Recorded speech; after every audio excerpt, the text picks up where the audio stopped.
మధ్యప్రదేశ్‌లోని ఇండోర్‌లో దొంగలు హల్చల్ చేశారు. ఓ రిటైర్డ్ న్యాయమూర్తి ఇంట్లోకి చొరబడ్డ దొంగలు అందిన కాటికి దోచుకెళ్లారు. ఇంట్లోని వాళ్ళు గాఢ నిద్రలో ఉన్న సమయంలో సైలెంట్‌గా తమ పని కానిచ్చారు. ఇందుకు సంబంధించిన షాకింగ్ దృశ్యాలు ప్రస్తుతం వైరల్ అవుతున్నాయి.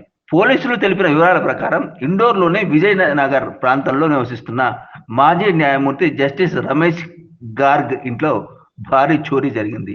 ఇంట్లోకి చొరబడ్డ ముగ్గురు దొంగలు బంగారం, డబ్బు దోచుకెళ్లారు. అంతా గాఢ నిద్రలో ఉన్న సమయంలో చోరీకి పాల్పడ్డారు. మొత్తం ముగ్గురు దొంగలు ఇంట్లోకి చోరీ కోసం వచ్చినట్టు సీసీటీవీ కెమెరాలో రికార్డైంది.